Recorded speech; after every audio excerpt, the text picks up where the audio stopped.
Mother Russia Dramaturgy Chapter 8, Dream Sequence 2 Charlie at Seoul, South Korea Ep.2, 22Mar 2021.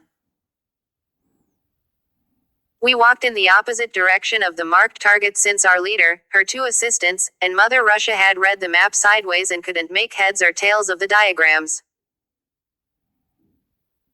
They had taken a wild guess, determining that east was the direction of the marked target and not west, which they would have known was the proper direction had they read the map properly. We marched, not tactically but laxly, observing no military rule, regulation, or restriction.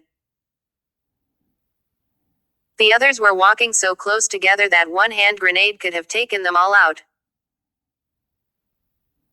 Instead of leaving space between squad members, they acted like they were marching to a campground to toast marshmallows and tell ghost stories once it was nighttime. They were not behaving like a military task force assigned to complete a real-world mission that would greatly affect those who were waiting for liberators to appear. We trudged for some 30 minutes before one of the civilians complained about the smell. The leader permitted us about an hour's break. 8 of them sat closely together and chain-smoked, talking loudly. At any moment, the sparks from their cigarettes could start a forest fire. No one seemed to care much about anything, especially in terms of cover and concealment, troop movement, discretion, or surviving. Periodically, a few of my squad mates looked at me, said something in what languages they spoken and then went back to whatever they were doing. Neither the leader nor her assistants had asked me or Mother Russia for military counsel. Or if they had, I wasn't paying any attention and Mother Russia was too drunk to comprehend. The 8 of them sat and chatted out in the open, unprotected. They continued to smoke, the trail of smoke telling any adversaries of our exact location. Typically, soldiers had to work hard to locate their adversaries, but such wasn't the case with us. We were freely letting any adversary know our whereabouts. Mother Russia excused himself from the group, walked 50 meters to the west, and took a piss. He tilted his head toward the group and said something in Russian. Then he collapsed. At first, we thought he was just being an oddball. He did joke often. His legs twitched lightly. Several of his pals saw it but didn't care. 5 minutes passed, then 10, then 30. At that point, the leader yelled at the sleeping Russian. Mother Russia had stopped twitching. He lay lifeless. Then the idea that he might be dead dawned on everyone. We walked over there slowly, the leader, her assistants, and half the group. I was somewhere in the middle, and the others were at the rear. We stood in a horseshoe formation. Mother Russia was facing the ground. He hadn't fallen backward but, rather, had collapsed forward. His arms and legs were spread out to his sides in a strange position. He wasn't breathing. Some creepy whitish foam flowed from his mouth. We stood in silence and looked on, others continued to chain smoke. The leader poked Mother Russia's left shoulder using a stick she'd found nearby. No response. The leader ordered her assistants to turn Mother Russia over. They refused. The leader turned to the others. One by one, they all refused. The leader said something to me.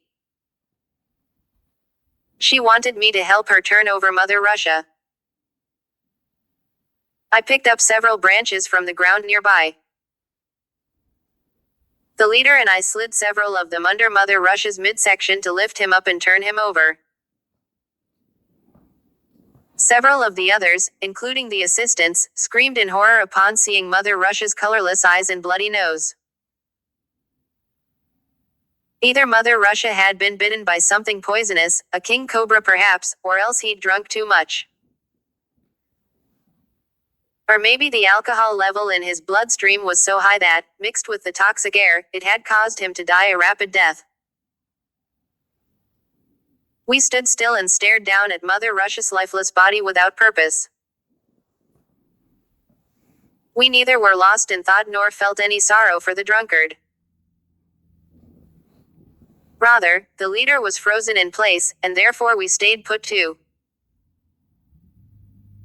Several hours went by.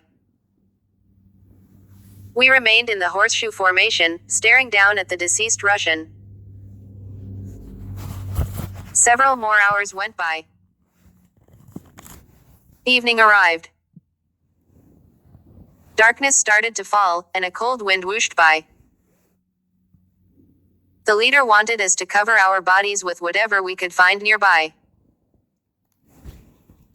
All 8 of us spread out as we went searching, soon returning with twigs, branches, leaves, and whatever else could be carried or hauled over.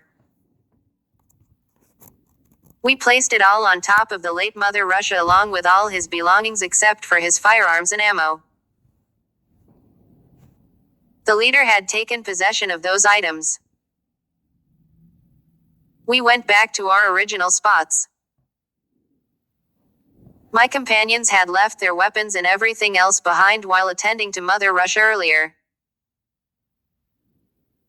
We camped at the same location. It had been almost 24 hours since the drop-off, and we'd covered less than a mile. While the leader and her assistants were discussing Mother Russia's status with Bunker Zulu, the rest of us found cozy places to sleep for the night. One person started a bonfire. We sat around it. Any enemies would know of our location from miles away. Our bonfire was the only light on the entire rock-formed island. There was no guard duty.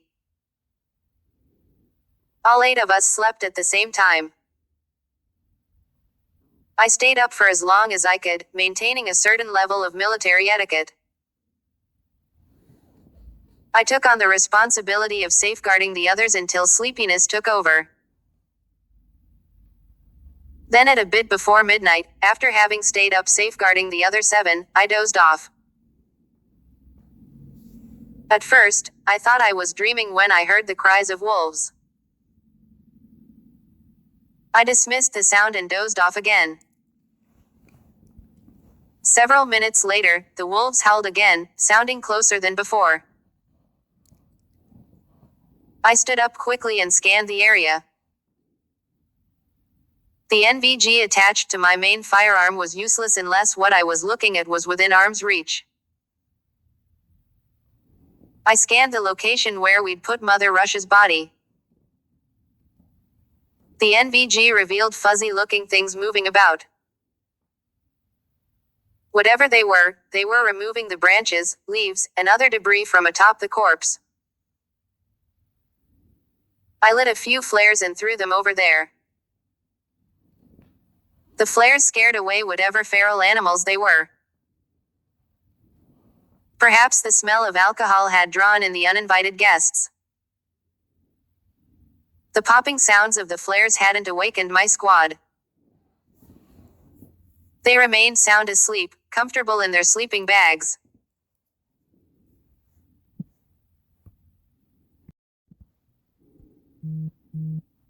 Mother Russia Dramaturgy Chapter 8, Dream Sequence 2 Charlie at Seoul, South Korea Ep.2, 13Mar 2021.